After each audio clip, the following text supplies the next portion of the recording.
नमस्कार, स्वागत है आपका द न्यूज पर। मैं हूं आपके साथ शेरिन।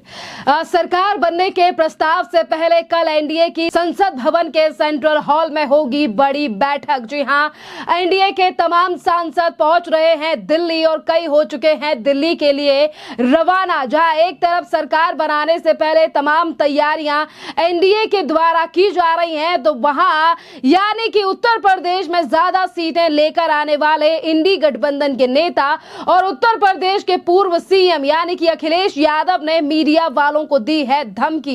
जी हां, जहां एक तरफ ज्यादा सीट जीत चुके हैं अखिलेश यादव, तो फिर एक बार धमकियों का दौर जो है वो उत्तर प्रदेश में शुरू होता हुआ दिखाई दे रहा है। जिस तरीके से मीडिया को लेकर इस तरीके की बात जो है वो अखिलेश यादव ने कही है। दरअसल आपके लिए बता दें कि लोकसभा चुनाव के रिजल्ट के बाद कल जो है वो एनडीए की तरफ से प्रस्ताव पेश किया जाएगा और इसी में राष्ट्रपति से मिलकर जो है वो एनडीए सरकार के लिए यानी कि समर्थन पत्र और तमाम चीजें जो जरूरत है वो कल राष्ट्रपति के लिए सौंपी जाएगी। और इसी के लिए आपके लिए बता दें कि उससे पहले एनडीए की होने जा रही है तमाम सांसदों के साथ बैठक। बात अगर अखिलेश यादव की करें तो आपके लिए बता दें कि अखिलेश यादव से जब तमाम चीजों को लेकर सवाल पूछा गया तो अखिलेश यादव ने मीडिया पर गुस्सा होकर कहा, देखोगे अभी दूसरों का इलाज क्या करें, तुम्हारा इलाज कर दें क्या। इस तरीके की बात जो है वो अखिलेश यादव ने पत्रकारों से दिल्ली से रवाना होते वक्त कही है। जहां एक तरफ इंडी अलायंस की सीटें जो हैं वो बढ़कर आई हैं, पर आज उस तरीके के बात यानी कि जो धमकी मीडिया को दी जा रही है ये जनता को पसंद नहीं आ रही है। और इसी पर सोशल मीडिया के माध्यम से अखिलेश यादव और पूरे इंडी गठबंधन को लेकर सवाल भी उठाए जा रहे हैं कि अभी तो सिर्फ कुछ सीटें ही ज्यादा आई हैं, सरकार नहीं बनी है। अगर सरकार बन जाती तो क्या हाल जो है वो उत्तर प्रदेश या फिर अन्य राज्यों का विपक्षी पार्टियों के नेता करते। जिस तरीके से धमकियों का दौर जो है वो नेताओं के द्वारा शुरू हो चुका है। इसी के साथ अगर अखिलेश यादव की तमाम और चीजों पर नजर डालें तो एक तरफ जब सरकार बनने को लेकर अखिलेश यादव से पूछा गया सवाल तो अखिलेश यादव ने कहा कि समय जो है वो दूर नहीं है और हमारी भी सरकार बन सकती है। और इसी के साथ अग्निवीर व्यवस्था को लेकर जो है वो अखिलेश यादव ने बड़ा बयान दिया है। जी हां, सुनिए आखिरकार क्या कह रहे हैं अखिलेश यादव अग्निवीर योजना को लेकर, जो कि दूसरे कार्यकाल में प्रधानमंत्री नरेंद्र मोदी की सरकार के द्वारा लाई गई योजना है। देखिए, खुशी की बात यह है कि विपक्ष इस बार मजबूत होगा और विपक्ष की जो आवाज है वो दबेगी नहीं। और वहीं कई महत्वपूर्ण सवाल हैं जो चुनाव में जनता के बीच में रखे गए थे। सबसे बड़ा सवाल यह अग्निवीर की नौकरी का। समाजवादी पार्टी कभी भी अग्निवीर व्यवस्था को स्वीकार नहीं कर सकती है। फौज की नौकरी बढ़े, नौजवान वर्दी पहन करके सीमा की रक्षा करना चाहता है, उसको मौका मिले, ज्यादा से ज्यादा नौकरियां बढ़ें। पहले लाखों में नौकरी मिलती थी फौज की, इन्होंने हजारों में कर दी है। पुणे लाखों में भर्ती होनी चाहिए जिससे ज्यादा से ज्यादा लोगों को नौकरी मिल सके और देश की सीमा की रक्षा बचा सके। देखिए, चुनाव अलग तरीके से होता है और सरकार अलग तरीके से बनती है। सरकार गिनती से बनती है। जो सीटें हमें जीतनी थी, जहां हमें उम्मीद थी, वो सीटें हम नहीं जीत पाए। कई कारण होते हैं उसको, लेकिन कई जगह उत्तर प्रदेश में देखने को मिला है कि प्रशासन ने जानबूझ करके सीटें हराई। फरक्काबाद उसमें उदाहरण है। वहां का पूरा प्रशासन सरकार के लिए काम कर रहा था। इसलिए जो सरकार बनेगी वो गिनती से बनेगी। देखिए, अखिलेश यादव ने अग्निवीर योजना को लेकर कहा कि समाजवादी पार्टी सिस्टम को कभी भी स्वीकार नहीं कर सकती।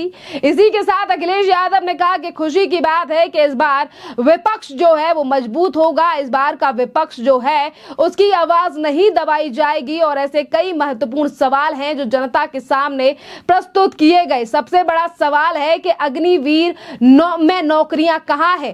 पहले जो है वो फौज में लोगों के लिए 1-1 लाख नौकरियां दी जाती थी, पर इस सरकार ने हजारों में वो नौकरी कर दी। और इसी के साथ अग्निवीर को वापस लेने की बात जो है वो अखिलेश यादव ने कही है कि सरकार को अपनी गलती मानकर जो है ये अग्निवीर योजना वापस लेनी चाहिए। पर देखिए, अग्निवीर को लेकर अखिलेश यादव ने यह भी कहा कि उनकी पार्टी जो है वो इस तरीके की व्यवस्था को कभी स्वीकार नहीं करेगी या फिर कभी मानेगी नहीं। पर देखिए, अभी उत्तर प्रदेश में क्या हालात बनते हैं, क्योंकि क्योंकि 36 सीटें लेकर रखने वाले अखिलेश यादव और इंडी गठबंधन के पास अभी तमाम सीटें कम है, जिसके चलते सरकार बनाने का दावा जो है वो इंडी गठबंधन पेश नहीं कर सकता है। और वहीं दूसरी तरफ एनडीए अलायंस जो है वो सरकार बनाने की पूरी तैयारियों में जुट चुका है।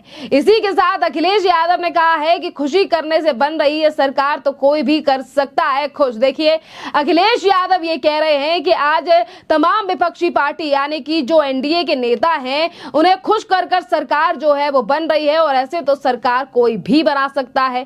अखिलेश यादव ने कहा, क्या आप अभी इंडी सरकार की गठबंधन बनाने की स्थिति देख रहे हैं? जब ये सवाल पूछा गया अखिलेश यादव से तो इसके जवाब में अखिलेश यादव ने कहा कि मैंने आपसे पहले ही कहा है कि खुश करने वालों से सरकार बन रही है तो कोई भी खुश कर सकता है। देखिए, नीतीश कुमार को या सीधे सीधे टारगेट जो है वो नीतीश कुमार को करते हुए दिखाई दे रहे हैं।